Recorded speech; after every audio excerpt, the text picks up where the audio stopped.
Bueno, se vale darle un aplauso al Señor.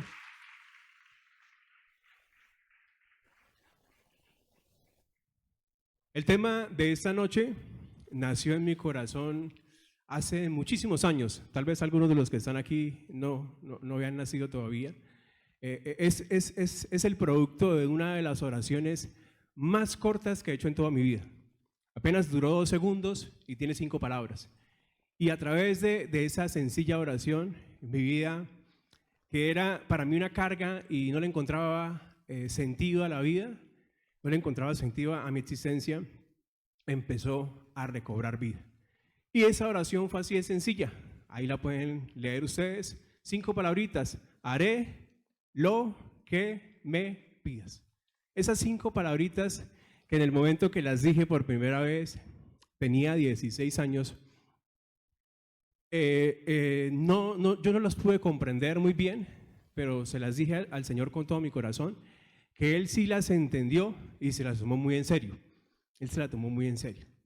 Y para que ustedes puedan entender por qué le dije eso al Señor, pues les voy a contar un pedacito de mi historia. Las personas que asisten a la red conocen algo de mi historia, los demás pues no saben, pero pues voy a aprovechar para contarles un pedacito de mi historia.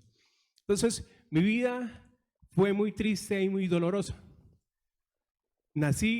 Cuando nací, mi papá había muerto unos días antes de que yo naciera. Es decir, que a mi papá lo conocí, pero solo por fotos. Y recuerdo mi vida desde los 5 años y medio. Viví en medio de las carencias, de la escasez económica, de la escasez espiritual, física, emocional, en fin, de todas las, tenía escasez por todos lados. Y a los 5 años y medio vivía con una tía, vivía en el campo. Y la zona donde nosotros vivíamos era una zona donde se vivía conflicto armado, a tal punto de que a esa edad de 5 años y medio, pues yo pude experimentar lo que es la violencia, lo que es la sangre, el dolor, el sufrimiento y muchas cosas que no puedo decirles debido a que esto está siendo grabado. Pero a esa edad yo supe lo que era la sangre, la muerte y el dolor. A los 6 años llegué a vivir con mi mamá y pues con mi mamá casi no nos veíamos muy poco debido a que mi mamá pues trabajaba desde muy temprano y llegaba pues muy tarde. Tal punto que cuando yo me levantaba de mi cama, pues mi mamá ya se iba a trabajar y cuando yo me acostaba, pues todavía no había llegado. Entonces con mi mamá casi nos veíamos muy poco. Pero en ese entonces mi abuela llegó a vivir con nosotros, mi abuela materna, y ella me empezó a llevar a la iglesia. Desde los 6 años yo asisto a la iglesia, por lo que puedo decir que desde que tengo uso de razón, pues conozco acerca de Dios. Pero no puedo decir que soy cristiano desde esa edad, porque hasta la edad de 16 años fue que permití que Él llegara a mi vida, le abrí el corazón y pues mi vida empezó a cambiar. Mi abuela, una mujer de oración, me leía todos los días la Biblia antes de que yo fuera a la escuela y antes de irme a dormir. Yo le pedía que me leyera historias de guerras, pues era lo que me gustaba, sí era lo que había visto cuando vivía donde mi tía. Y mi abuela pues me las leía porque pues ella no sabía lo que había pasado. Y ella en su sabiduría me enseñó a tomar decisiones. Entonces un día me llevó a donde había un muchacho tirado en la calle, está el muchacho ahí tirado en la calle en el mundo de las drogas, y le dijo al muchacho, muchacho, dígale a mi nieto usted cómo terminó ahí. ¿Sí? Entonces el muchacho muy amablemente me dijo, chino ma, ya pueden imaginar el resto, ¿no? Me dijo, nunca se le ocurra probar un cigarrillo, porque el día que usted pruebe un cigarrillo, aquí va a terminar, así como yo. Entonces mi abuela me dijo ese entonces, si algún día quiere terminar así como él, pues pruebe los cigarrillos. Y si algún día quiere probar los cigarrillos, me dice, y yo se los compro. Entonces, ¿cuánta falta hace en nuestra sociedad que los padres no le prohíban lo malo a los hijos y no se lo oculten, sino que le enseñen para que aprendan a diferenciar entre lo bueno y lo malo? Porque eso me llevó a mí a que a pesar de que yo creciera en un barrio donde la gran mayoría de muchachos terminaron en el mundo de las drogas, algunos ya están muertos, otros están en las cárceles y otros siguen ahí, yo nunca probé un cigarrillo, ni mucho menos una sustancia alucinógena. Entonces, gracias a Dios, a los consejos de mi abuela y a que yo asistía a la iglesia, pues nunca caí en ese mundo, a pesar de que todas las personas con las que yo me crié, ellos sí lo hicieron. Entonces, les decía que iba a la iglesia constantemente por mi abuela, y el primer día de clases, que recuerdo, fue un 18 de febrero. Ese día yo cumplí años. O sea, el primer día de clases que yo fui fue un 18 de febrero, ese día cumplí años. Ese fue el primer y único día que mi mamá me llevó a la escuela para mostrarme el camino. Entonces mi mamá me mostró el camino, pero desde ahí en adelante nunca más me acompañaron a la escuela. Siempre fui solo. Es decir, que yo crecí en medio de la soledad, y eso hizo que yo desarrollara un pensamiento crítico y todo lo cuestionara. Cuando uno se cría solo, ¿sí? Donde nunca le ayudan a hacer tareas, donde nadie le dice qué tiene que hacer, pues uno aprende a desarrollar esa capacidad de cuestionar todo y de pensarlo todo. Eso hizo que a los 6 años y medio pues me hicieran la primera anotación de muchísimas que me hicieron en la escuela. Muchísimas anotaciones me hicieron, y esa anotación me la hicieron porque teníamos que cantar una canción. Ustedes la han escuchado. La canción decía: la iguana tomaba café. ¿La han escuchado? Sí, ahorita las canto. Bueno, teníamos que ir a una izada de bandera y cantar esa canción. Y pues la canción dice: la iguana tomaba café a la hora del té. La iguana tomaba café a la hora del té. Y yo jugaba con las iguanas. O sea, yo sabía que las iguanas no tomaban café, y en la iglesia me habían enseñado que yo no debía decir mentiras. Es decir, que yo no quise cantar la canción, y nunca canté canciones de niños, porque para mí todas eran mentiras. Todas las canciones eran mentiras. Entonces, ya se pueden imaginar cómo sería mi vida, se la tengo que resumir en unos minuticos. Y en ese entonces, pues mi abuela todavía vivía con nosotros, pero ya para diciembre, una fecha como esta, pues mi abuela ya se fue, y mi mamá me tuvo que llevar a una guardería. En esa guardería, las personas que estaban a cargo abusaban de los niños, ¿sí? Abusaban de los niños, y un día una de esas personas intentó abusar de mí. Y yo ya siempre fui alto, ¿sí? Soy un poquito alto, siempre fui alto, o sea, a esa edad de 6 años era ya alto. Cuando sabía que esa persona le hacía daño a los niños, y sabía que les hacía, y se acercó a mí, yo le dije: si se me acerca, lo mato. Le dije bien fuerte. Esa persona automáticamente se detuvo, porque pues a mí me habían enseñado cuando iba con mi tía que a los malos tocaba matarlos. Y gracias a Dios yo nunca sufrí ningún daño, ni tampoco he matado ni una hormiga. Entonces, a los 12 años, en mi casa donde vivía, pues sí se puede llamar casa, porque vivíamos en un salón de 3 metros de frente por 8 metros de fondo. El piso era de tierra, las paredes pues de ladrillo, las puertas de adelante, que era la primera y la última, eran de zinc, y las habitaciones eran con cortinas. Entonces, a los 12 años, al ver la escasez en mi casa y ver cómo mi mamá se esforzaba, pues decidí empezar a trabajar. Es decir, que desde los 12 años empecé a producir y cubría gran parte de mis gastos. Estudiaba en la mañana, trabajaba en la tarde y hacía tareas en la noche. A los 13 años me gustó y me apasionó algo que siempre lo tuve en mi corazón, no sé por qué, ni recuerdo por qué, pero me apasionó algo, y fue la guitarra. Y en ese entonces pues me conseguí un manual para aprender a tocar guitarra, pero pues quería comprarme una, pero el dinero no me alcanzaba, así que tenía que ahorrar por un buen tiempo. Así que lo primero que tuve de mi propiedad fue una guitarra, y esa guitarra fue de cartón. No sé si, ahí está la imagen, una guitarra de cartón. Esa fue mi primera guitarra, una guitarrita de cartón. Ahí aprendí la gran mayoría de acordes que sé hasta el día de hoy. A los 14 años ya tuve mi primera guitarra. 14 años tuve mi primera guitarra. Un tío me la trajo, se la había encargado, y al final terminó regalándomela. Entonces, a los pocos días empecé a tocar en la iglesia donde había asistido desde niño. Empecé a tocar en la iglesia donde había asistido desde niño. Y aunque yo asistía a la iglesia, iba a la iglesia y le cantaba a Dios y todo, yo nunca le decía a Dios Señor, ni mi Dios. Yo a Dios le decía don Dios, siempre le decía don Dios, porque pues no tuve papá y toda la ausencia de todo lo que les he contado. Y adicional, en la iglesia donde yo crecí, pues enseñaban la palabra de Dios, pero de una forma incorrecta. Hablaban mucho del tema de la santidad, pero hablaban de la forma que el Señor no dice. Entonces enseñaban constantemente de que una mujer no podía usar pantalón, No se podía poner aretes, no se podía maquillar, no se podía pintar el cabello, ni cortar el cabello, ni mucho menos pintarse las uñas, porque si lo hacía, estaba condenado al infierno.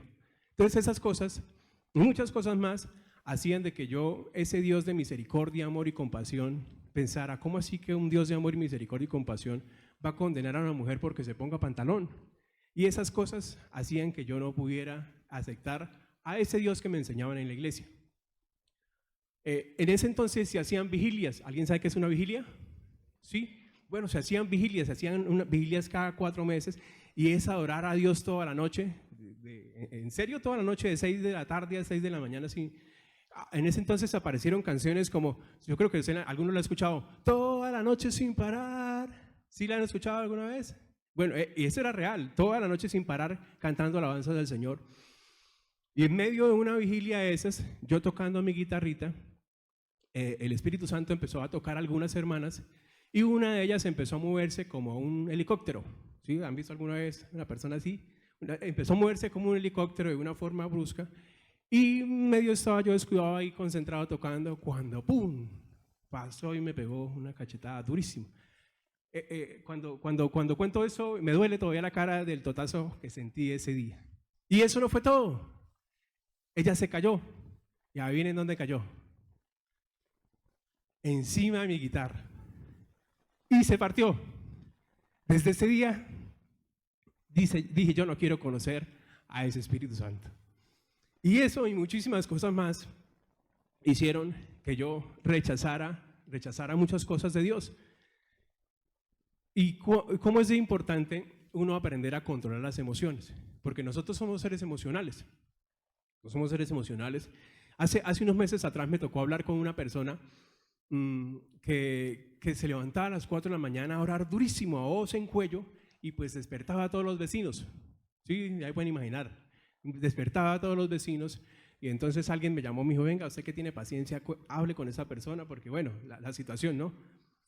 Porque hay cosas que en vez de agradar terminan desagradando, y en vez de aumentar la fe a las personas terminan lastimando la fe. Entonces yo muy amablemente fui a hablar con esa persona, le dije que pues no estaba correcto que a esa hora y en ese lugar, a esa hora alzar la voz y despertar a todo el mundo, que la relación con Dios tenía que ser privada y todo el mundo no se tenía que enterar lo que uno le decía a Dios. Es como uno con la esposa ponerse a hablar a voz en cuello y que todos los vecinos se enteren, ¿cierto? Eso no está correcto. Entonces me dijo, no, es que la verdad es que yo me emociono tanto que yo no soy capaz de controlarme. Y sí es capaz de controlarse porque la palabra de Dios dice que Él nos dio un espíritu de dominio propio. Y hablamos, porque cosas como esas que parecen simples e insignificantes terminan en ocasiones afectando la fe y lastimando la fe, como pasó en mi caso. Entonces, después de todo eso que pasó y muchas cosas más, decidí por primera vez a los 15 años, por mi propia cuenta, leer la Biblia. Y vaya sorpresa que cuando terminé de leer la Biblia, me di cuenta que muchas de las cosas que me enseñaban en la iglesia no eran verdad, y que el Dios que yo quería conocer sí era el Dios que decía la Biblia. Porque a veces leemos muchísimas cosas, gastamos mucho tiempo en cosas que no nos edifican, pero hay personas que ni siquiera se han leído la Biblia, ¿sí? Y la Biblia son 2 testamentos. Unos testamentos, y yo he puesto la comparación en algunas ocasiones, ¿qué tal que si a ustedes les dieran una herencia multimillonaria donde les dicen a ustedes que son propietarios de fincas, de bienes raíces, de muchísimo dinero, y hay 2 testamentos? ¿Usted se los leería? Y todo el mundo dice, claro, yo me los leería. O usted le diría a un abogado, dígame a ver qué me dejaron. Dice, no, yo me lo leería. La palabra de Dios son 2 testamentos que el Señor dejó para que nosotros no nos dejemos engañar y para que nosotros no torzamos las escrituras. Porque cosas como estas que yo aprendí desde niño, que yo las llamo cosas legalistas, donde las personas enseñan cosas de hombres que Dios no dice, terminan lastimando la fe de una persona. Y pues cuando uno no lee, precisamente su palabra dice, mi pueblo sufre por falta de conocimiento, por falta de conocer lo que dice mi palabra, y su palabra es clara, y conocerán la verdad, y la verdad los hará libres. Y yo estaba siendo esclavizado y no conociendo a Dios, ni permitir que Dios viniera a mi vida, precisamente por cosas como esas y normas como esas, que Dios nunca pidió al hombre decirlas, pero que el hombre sí las dice, y que por eso su palabra dice que nosotros no debemos añadirle ni quitarle nada a su palabra, porque esas cosas terminan enfermando la fe como terminaron enfermando mi fe.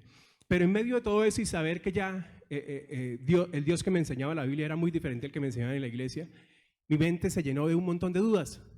Y entonces dijo, bueno, y si este no es el camino, si el camino es otro, si yo creo en lo que creo porque mis padres pues me fueron enseñando, entonces empecé una travesía donde empecé a devorarme cuanta filosofía, doctrina, religión apareciera en mi camino. Me reuní con bautistas, con metodistas, con presbiterianos, con testigos de Jehová, con mormones, con cuanta cosa usted se pueda imaginar. Me reuní con unicitarios, con sacerdotes católicos, con filósofos.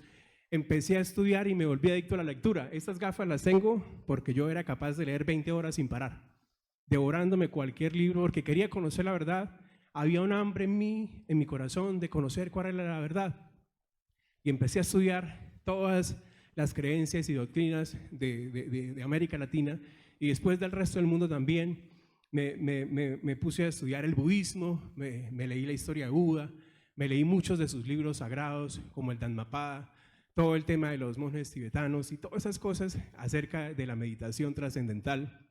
Me metí en el tema del hinduismo y todos sus libros sagrados, los Vedas. En el judaísmo me leí la Torá y todos los libros que ellos tienen, los Talmud, una biblioteca para poder comprender todo eso. Y cuánta cosa usted se puede imaginar, yo me metí en mi cabeza. Leí libros hasta de brujería, magia negra, magia blanca, leí hasta la Biblia satánica, mejor dicho, cuánta cosa usted se puede imaginar. Leí acerca de hipnotismo, de cuánta cosa usted se puede imaginar. Estuve malgastando mi vida hasta que me daba cuenta que entre más buscaba información afuera, más vacío me sentía por dentro. Pero cuando cogía la Biblia, algo pasaba y yo sentía una paz. O sea, solo con cogerla, sentía una paz dentro de mí. Y entonces dije, voy a empezar a leer nuevamente la palabra de Dios. Y empecé a leer la Biblia nuevamente. Empecé por el Nuevo Testamento. Y cuando llegué a un versículo que es muy conocido y que yo creo que todos lo tenemos en nuestra cabeza, que es Juan 14:6, pues me di cuenta y el Señor habló a mi corazón de que estaba perdiendo el tiempo. Y Juan 14:6 dice, y el Señor les dijo, ¿algunos se acuerdan de qué dice Juan 14:6? Yo soy el camino, la verdad y la vida. Nadie viene al Padre si no es por medio de mí. Eso lo tenemos muy claro y todos lo sabemos, ¿cierto? Y yo busqué y pierda el tiempo buscando caminos cuando realmente el Señor ya lo había dicho. Los demás buscaban, las demás religiones y creencias que existen en el mundo hacen que la persona trate en sus fuerzas de ser bueno y traten en sus fuerzas de encontrar un camino, que eso es imposible. Pero el Señor dijo, yo soy el camino. O sea, yo mismo soy el camino. Yo no les puedo mostrar el camino, yo soy el camino. Yo soy la verdad y yo soy la vida. Y cuando uno entiende esas tres razones que todo el mundo está buscando, cuál camino seguir, dónde encuentro la verdad y dónde le encuentro verdaderamente sentido a mi vida, en Él. No hay que gastar más tiempo. El Señor habló a mi corazón y me hizo entender que no tenía que gastar más tiempo, que ya Él era el camino, que no había más caminos, que has tenido la dicha de crecer en una iglesia que aunque hablaban algunas cosas que no eran correctas en cuanto a Dios, muchas de las otras cosas sí eran verdad.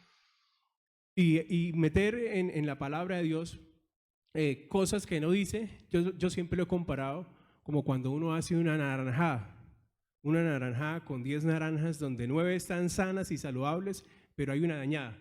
Uno exprime las 9 y cuando exprime la número 10 que está dañada, ¿qué pasa? Se daña todo. Y así pasa cuando se quieren meter doctrinas que el Señor no ha dicho y con cosas que parecen simples y sencillas terminan dañando y enfermando la fe. Y por eso es necesario pues seguir el único camino, la única verdad y la única vida que encontramos en Él. No hay más caminos y no hay más verdades. Pero a pesar de eso, pues ya tenía 15 años, ya iba a cumplir 16. En mi corazón había muchos vacíos porque me la pasaba comparando mi vida con la de otros. Decir, pero ¿por qué a mí me tocó la vida tan difícil? A otros les tocó la vida más fácil. ¿Por qué yo con tantas carencias y otros no? Y a pesar de que ya conocía al Señor, pues no le encontraba sentido a la vida. no sabía realmente para qué había nacido y cuál era el propósito de la vida. Pero leyendo otra vez la palabra de Dios, encontré el propósito de vida en el Salmo 139, 16, que dice: me viste antes de que naciera. Cada día de mi vida estaba registrado en tu libro. Cada momento fue diseñado antes de que un solo día pasara. Y el Señor habló a mi corazón de que yo estaba en este mundo no por un descuido de mis papás, no porque sí, sino porque Él con cada ser humano tiene un propósito y un plan. No estamos aquí de casualidad. Y adicional, Dios tiene un libro en el cielo donde está la historia de cada uno de nosotros. En este libro, ya antes de que nosotros respiráramos, antes de que viniéramos aquí, Él tenía un libro para que cada uno de nosotros pudiéramos venir a vivir una vida plena. Pero pues muchas personas no pueden experimentar esa vida plena precisamente porque muchas personas quieren vivir su propia vida. Muchas personas no entienden que nosotros no estamos aquí de casualidad, no entienden que Dios fue el que nos hizo, que Dios fue el que nos formó, que Dios fue el que ya tenía un plan trazado para cada uno de nosotros. Y entonces cuando comprendí esto, mi vida empezó a tomar sentido porque me di cuenta que cada tristeza que había pasado en el camino, cada lágrima que había derramado, cada situación difícil que había pasado, todo era un propósito de Dios. Todo era un plan de Dios. Todo era un plan de Dios para llegar a ser la persona que uno es. Hoy en día lo entiendo y lo comprendo y digo con el corazón aquí, con la mano puesta en el corazón, de que si Dios me permitiera volver a nacer, volver a existir, yo volvería a pasar por las mismas circunstancias que pasé. Volvería a crecer sin un papá, volvería a pasar por la escasez, por todo eso, porque entendí que cada cosa tiene un propósito de parte de Dios. Cada carencia me llevó a que cada día aprendiera a depender más de Él.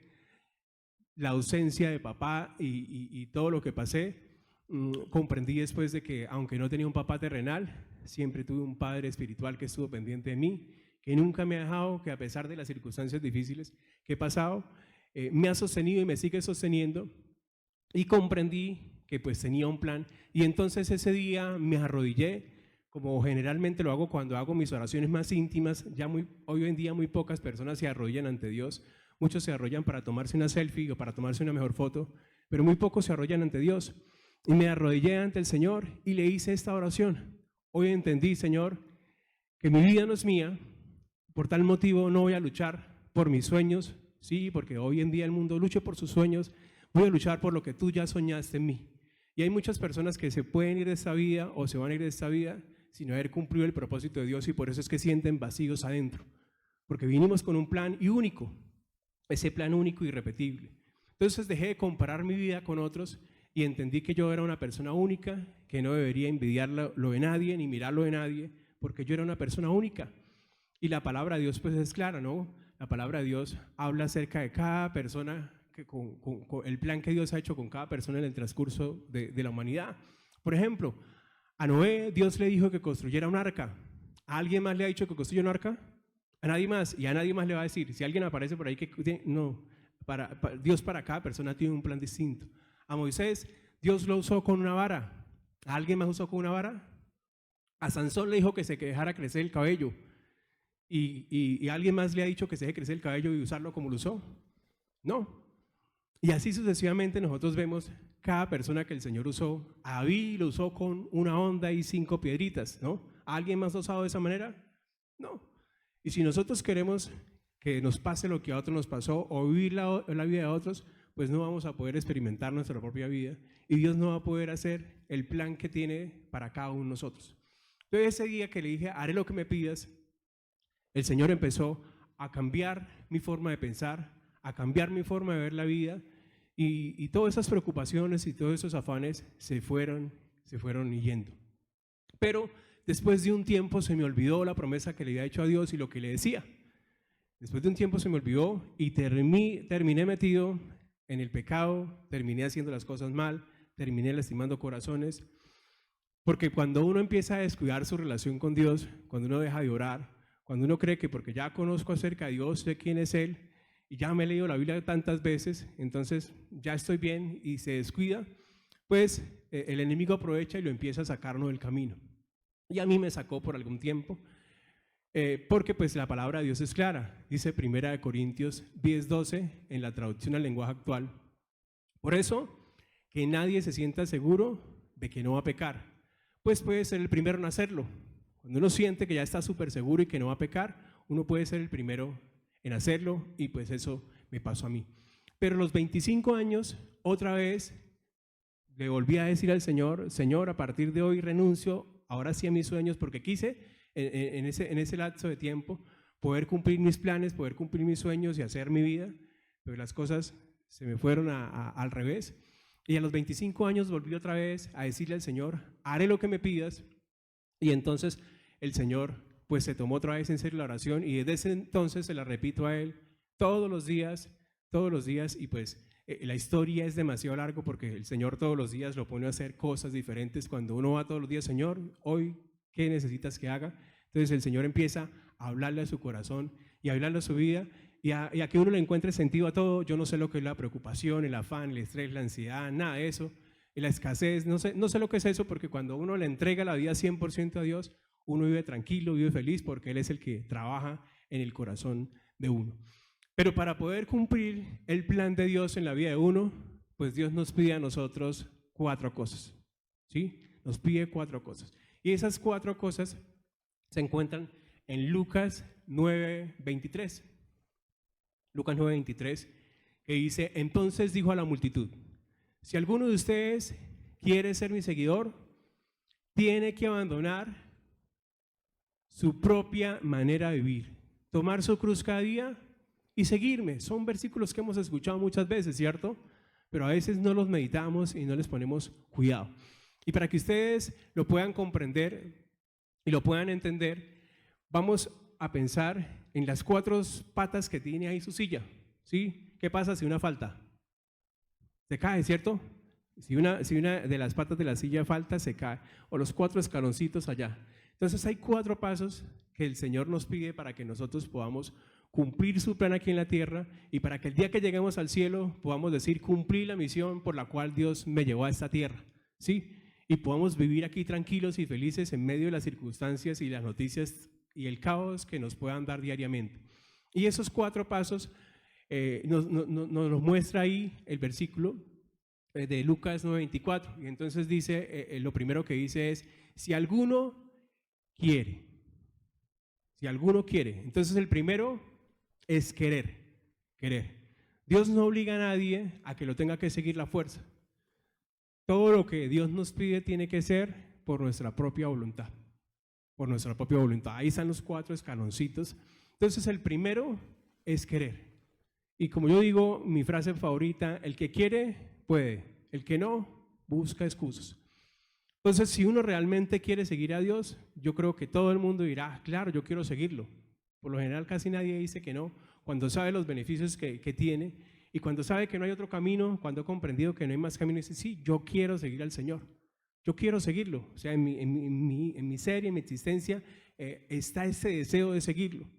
Pero entonces el Señor sigue diciendo: el que quiere ser mi seguidor, entonces ahí sigue el segundo paso, que dice: tiene que abandonar. Y este sí es tiene, ya no quiere, sino tiene, es una obligación. O sea, si alguien quiere seguir al Señor, entonces tiene que tomar una decisión. Es una obligación. Es una obligación donde tiene que abandonar su manera egoísta de vivir, dicen algunas versiones. Entonces, el Señor desea que cada persona renuncie a su propia manera de vivir, que es algo que a los seres humanos nos cuesta. Porque cada uno de nosotros queremos vivir de acuerdo a lo que nos dicta nuestro corazón, de acuerdo a lo que nos dicta nuestro pensamiento, pero no queremos hacer la voluntad de Dios. Aunque a veces no lo digamos en voz alta, pero quisiéramos que Dios nos sirviera a nosotros, ¿sí? Pero no estamos dispuestos en ocasiones a servirle a Él. Quisiéramos que el Señor nos concediera todas las peticiones que nosotros le hacemos, pero cuando Dios nos pide algo, nosotros no lo queremos hacer. La gente constantemente está centrada y apegada al pecado y prefiere seguir pecando y haciendo lo malo porque no quiere abandonar su manera egoísta de vivir, no quiere abandonar su propia manera de vivir. Dice: yo soy así y quiero ser así, a tal punto de que no quiere aceptar tampoco el plan de Dios. Muchas personas y todos sabemos que Dios a nosotros no fue el que nos creó y nos hizo. Y si Dios, por ejemplo, me hizo a mí hombre, es porque Él quería que yo fuera hombre, ¿cierto? Si a las mujeres las hizo mujer, es porque Él quería que fuera mujer, pero el ser humano dice, no, yo quiero ser lo contrario. ¿Sí? ¿Por qué? Porque el ser humano quiere hacer su propia voluntad, y entonces aquí es donde muchos no pueden seguir al Señor, porque Él dice, si usted me quiere seguir, usted tiene que abandonar su manera egoísta de vivir o su propia manera de vivir. Y es una decisión que cuesta, es una decisión que cuesta, porque por lo general estamos más enfatizados en que Dios cumpla nuestros sueños. Y aquí es donde el Señor nos pide de que nosotros, si queremos realmente abandonar nuestra manera egoísta de vivir, no tenemos que buscar a Dios para que Él nos cumpla nuestros sueños, sino tenemos que buscar a Dios para nosotros cumplir los sueños a Él. Y ahí cambia la historia, porque para eso fue que Él nos hizo. Dios nos hizo para que nosotros le cumplamos los sueños a Él, y el ser humano está luchando constantemente para que me escuchen esto, para que me conceda esto, para que me ayude en esto, para que me haga el milagro en esto. Y Dios dice, no, usted, si usted quiere seguirme a mí realmente, tiene que renunciar a su propia vida, tiene que renunciar a todo y entregarme la vida 100%. Y cuando uno lo hace, pues la historia empieza a cambiar, porque el Señor es el que empieza a controlar la forma de pensar, la forma de hablar y absolutamente todo. Entonces, querer abandonar esa manera egoísta de vivir es una decisión que no todo el mundo la hace. Y por eso, en estos minutos que nos quedan, desearía en mi corazón que al menos 5 personas de las que están aquí esta noche pudieran hacerle esa oración a Dios diciéndole, Señor, a partir de hoy haré lo que me pides. Yo sé que si 5 personas en esta noche tomaran esa decisión, el cielo se alegraría. Pero si fueran 10 o 20 o todos, esta noche sería inolvidable en el reino de los cielos. Pero con 5 personas que esta noche tomaran esa decisión de decirle al Señor, haré lo que me pidas y voy a renunciar a mi propia manera de vivir, pues la historia de esa vida cambiaría, y el Señor es lo que nos pide para que nosotros le encontremos el sentido a la existencia y el sentido a todo lo que hacemos aquí, porque estamos aquí por Él y para Él. Él fue el que nos creó. Él fue el que nos creó, y a veces pasamos la vida completa luchando por construir nuestros sueños, y por eso nunca nos llenamos, por eso nunca sentimos que estamos satisfechos. Aunque ganemos lo que ganemos, nunca vamos a estar conformes, porque no le entregamos la vida al Señor, y eso es lo que Él desea de cada uno de nosotros, para Él poder hablar nuestro corazón y hablar nuestra vida. Pero es difícil, ¿por qué? Porque hay personas que por lo menos les cuesta sacar 2 horas a la semana para venir aquí a casa. Sí, hay personas que les cuesta 2 horas en la semana que el Señor nos regala, de las 168 horas, hay personas que les cuesta. Pero muchas veces no nos cuesta. Hoy en un mundo donde se hace culto al cuerpo y ego al cuerpo, por lo menos las personas que practican ejercicio, no les cuesta sacar 2 horas diarias para hacer ejercicio, ¿sí? Y son puntuales, son perseverantes, son constantes, no fallan, hacen todos sus ejercicios al 100%, e invierten constantemente en su cuerpo. Pero cuando es para sacar 2 horitas para el Señor, eso sí cuesta difícil. Una persona que no sea capaz de sacar 2 horitas para el Señor no le puede decir al Señor, haré lo que me pidas, porque si no es capaz de sacar 2 horas a la semana para el Señor, pues no va a ser capaz de hacer el resto de cosas, que el Señor después le empieza a pedir a uno cosas que se salen de la razón, se salen de la lógica, que son muchísimas cosas las que Dios le empieza a pedir además de eso. Pero para empezar hay que tomar esos 4 pasos. Entonces, si queremos que el Señor tome el control de nuestra vida, tome el control de nuestro corazón, es necesario abandonar nuestra manera de vivir, y pues eso tiene un costo alto. Después sigue diciendo el tercer paso, que el Señor nos pide que tomemos la cruz cada día. Tomemos la cruz cada día. Yo a veces la tomo cada 2 horas o cada 3 horas, pero el Señor nos dice que debemos tomarla cada día. Y ese tomar la cruz es constantemente mirar qué hace falta que muera en mí, qué cosas hay en mí que todavía no se parecen al Señor, porque Él es nuestro nivel, el nivel que el Señor desea que cada uno de nosotros lleguemos al nivel de Él. Y tomar la cruz cada día es eso, es aprender a morir a nuestro yo diariamente. A cada día que pase, al final del día, reconocer qué cosas hice hoy que no haría el Señor Jesús, qué cosas dije hoy que no las diría, qué decisiones tomé, cómo traté a las personas, si las traté realmente, porque por eso nos llamamos cristianos, ¿no? Nos llamamos cristianos porque Nos parecemos cada día a Cristo. Ese es el objetivo de ser cristianos. Yo me parezco cada día a Cristo y por eso decimos yo soy un cristiano. Entonces, tomar la cruz cada día es buscar constantemente nosotros en nuestro diario vivir a qué debemos morir. Y no solamente para agradar a Dios, es por nuestro propio beneficio.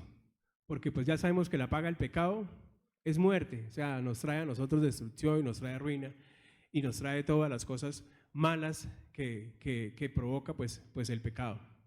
Y por último, el Señor nos dice que ahí sí, después de que hagamos esos 3 pasos, ahí sí lo podemos seguir. Y hay muchas personas que siguen al Señor, pero mientras las cosas van bien. Pero cuando las cosas no van tan bien, cuando el Señor nos pasa por pruebas, por dificultades, porque la Biblia dice que debemos ser probados, la Biblia dice que nosotros vamos a pasar por el fuego, pero no nos vamos a quemar. Dice, cuando pases, o sea que sí vamos a pasar. No dice, si algún día llegas a pasar, no, cuando pases por el fuego, no te quemarás. El Señor dice que tenemos que pasar porque nuestra fe tiene que ser probada. La fe nuestra tiene que ser probada. Entonces muchas personas siguen al Señor mientras Él les concede el milagro, mientras Él les concede ciertas peticiones, mientras Él les cura enfermedades del alma. Pero cuando empiezan las pruebas y las dificultades de la vida, pues automáticamente ahí abandonan al Señor. Y el Señor pues desea que cada uno de nosotros tomemos la decisión de seguirlo, pero seguirlo hasta el último día de nuestra vida. Sí, que esa decisión sea, voy a tomar la decisión de seguir al Señor, aunque Él me responda mis peticiones y aunque no me las responda. Aunque yo vea el milagro, pero aunque no vea el milagro también. Aunque yo vea que las circunstancias cambian, porque ahí es donde nosotros renunciamos a nuestro propio yo, a querer que Dios haga su voluntad, a querer que Dios haga nuestra voluntad y no nosotros hacer la voluntad de Él. Dios desea que nosotros hagamos su voluntad. Pero para poder seguir al Señor, pues nosotros necesitamos confiar en Él. Sin confianza no podemos seguirlo, va a ser imposible seguirlo. Entonces Proverbios 3:5 nos dice, confía en el Señor con todo tu corazón y no dependas de tu propio entendimiento. Busca su voluntad en todo lo que hagas y Él te mostrará cuál camino tomar. Entonces, en un mundo donde constantemente se propaga confía en ti mismo, ¿sí? ¿Se han escuchado? Sí, yo confío en mí, confía en ti. En un mundo donde se propaga constantemente que debemos confiar en nosotros, dice, confía en el Señor. No dice confía en tus capacidades, no dice confía en tus contactos, no dice confía en tus recursos, confía en tu cuenta bancaria, confía en lo que sabes hacer. Dice confía en el Señor con todo tu corazón. Ni siquiera puede uno confiar en uno mismo, ni siquiera en uno mismo. Yo he contado que empecé un proceso de bajar de peso. ¿Se me nota? No. Empecé un proceso de bajar de peso y un día dije, no, pues las bebidas azucaradas hacen daño, no voy a volver a tomar ninguna gaseosa. ¿Saben qué pasó? A los 5 minutos estaba en la tienda tomando gaseosa. Ni siquiera en eso uno puede confiar en lo mismo. No puede uno confiar en lo mismo. La Biblia es clara, ¿no? Jeremías 17:5 dice, esto dice el Señor, malditos son los que ponen su confianza en simples seres humanos, que se apoyan en la fuerza humana y apartan el corazón del Señor. Ni siquiera podemos confiar en nosotros mismos. Cuando nosotros decimos, no hago esto, más rápido lo hace. O sea, debemos poner 100% nuestra confianza en Él, 100%. No podemos dar ni el 80, ni el 70, ni el 99, sino el 100%. Dice, con todo tu corazón. Dice, y no dependas de tu propio entendimiento. No dependas de tus capacidades, de tus habilidades, porque por más de que el Señor nos haya dado capacidades y habilidades, en nuestros pensamientos y sentimientos terminamos fallando. El Señor desea que para poder seguirlo debemos confiar 100% en Él, y confiar en Dios pues cuesta. Sí, confiar en Dios cuesta porque el Señor nos pasa por diferentes circunstancias. Nosotros por lo general pensamos que es por la derecha y ni pensar que sea por la izquierda lo que tenemos que hacer, pero Dios dice es por la izquierda y uno dice no, por ahí no puede ser, y Dios dice sí, es por la izquierda. Con Dios funciona así, sí, porque sus pensamientos no son como nuestros pensamientos, sus caminos no son como nuestros caminos. Y por eso es que Él desea y tiene planes muy grandes para cada uno de nosotros, pero desea que vengamos a Él, rindamos nuestro corazón, le digamos al Señor todos los días que vamos a hacer lo que Él nos pida y que vamos a confiar en Él. Y el versículo 6 de Proverbios dice, Proverbios 3:6, lo tienen por ahí, para poderlo leer todos. Dice, busca su voluntad en todo lo que hagas y Él te mostrará cuál camino tomar. Busca su voluntad, que todo lo que hagamos siempre busquemos hacer en la voluntad de Él y Él nos va a mostrar el camino, Él nos va a mostrar qué camino es el que debemos tomar. Y para eso, pues, Romanos 12:2 nos dice la palabra de Dios, no imiten las conductas ni las costumbres de este mundo, más bien dejen que Dios los transforme en personas nuevas al cambiarles la manera de pensar. Entonces aprenderán a conocer la voluntad de Dios para ustedes, la cual es buena, agradable y perfecta. Para poder encontrar la voluntad de Dios, el Señor nos pide que nosotros no debemos ser imitadores de las conductas de este mundo, que es lo que el mundo nos pide constantemente, que nosotros imitemos lo que dice el mundo. Él dice, no tienen que imitar a nadie, yo los hice a ustedes únicos. Ustedes son personas únicas que no tienen que estar imitando lo que hace el mundo, no tienen que estar mirando lo que hacen los demás para usted hacerlo. Entonces dice que nosotros no debemos imitar las conductas ni las costumbres de este mundo, sino que más bien dejemos que Dios nos transforme a nosotros en personas nuevas. ¿Cómo? Cambiándonos la manera de pensar. Para cambiarnos la manera de pensar, pues tenemos que buscarlo constantemente en oración, debemos leer su palabra para que su palabra esté en nuestra mente y entonces así podemos descubrir la voluntad de Dios, la cual es buena, es agradable y es perfecta. Es decir, que cuando vamos a la palabra de Dios, nosotros tenemos un filtro que es muy poderoso y el filtro es, bueno, ¿y esto que yo pienso hacer es bueno? Sí, es bueno. ¿Es agradable? Puede ser que sí, puede ser que no. ¿Y es perfecto? Ese es el filtro que nosotros debemos siempre pasar para saber si es la voluntad o no es la voluntad de Dios. Y cuando nosotros queremos y renunciamos a nuestra propia voluntad por hacer la voluntad de Él, pues automáticamente el Espíritu Santo va a empezar a hablar a nuestro corazón y nos va a guiar para que no cometamos errores, para que nosotros no fallemos y para que nosotros podamos encontrar el camino que Él ha diseñado para cada uno de nosotros y para que cada persona le pueda decir al Señor todos los días, así como yo le digo, Señor, haré lo que me pidas, y entonces uno puede vivir una vida plena, puede descubrir el propósito de Dios y puede encontrarle sentido a la vida sin estar quejándose, sin estar pensando en lo que otros tienen o no tienen y viviendo pues la vida que el Señor mismo diseñó para cada uno y le encuentra razón y sentido a la existencia. Entonces que el Señor nos ayude a cada uno de nosotros para que podamos descubrir cada día el propósito que Él tiene para nosotros, que podamos descubrirlo todos los días. Por lo general con Dios vivimos el día a día. Hay personas que quisieran que Dios les muestre qué va a pasar en un mes, en 2 meses, y con Dios no es así, porque pues eso es confiar, ¿no? Confiar en Él es que el día a día nos va a ir guiando, día a día nos va ayudando, nos va proveyendo. Todos los días Él va haciendo el trabajo que tiene que hacer en nosotros. Entonces el reto de esta noche es que cada persona le pueda decir al Señor, si alguien no se lo ha dicho, Señor, a partir de hoy haré lo que me pidas. Haré lo que me pidas. Es una oración de riesgo alto, porque cuando uno se la hace a Dios, Él se la toma muy en serio y empieza a cambiar los planes a uno. Empieza a cambiar los planes a uno, pero con Dios uno nunca pierde. Con Dios uno siempre va a la fija, con Dios uno siempre va ganando. Y lo bueno es que le encuentra a uno el propósito a la existencia, le encuentra el propósito a todo lo que hace. Todos los días lo vive con intensidad, todos los días lo vive con motivos para continuar y para seguir. Y pues uno sabe que depende 100% del Señor, que es lo que Él desea que cada ser humano aprenda a depender de Él, lo aprenda a conocer y aprenda a vivir para hacer su voluntad. Y pues no se esté quejando ni lamentándose, sino que esté alineado 100% a su propósito. Entonces, ahí en esta noche, ahí sentados, vamos a pensar por un momento, ¿cuántas veces le hemos dicho al Señor que nos ayude en esto, que nos ayude en aquello?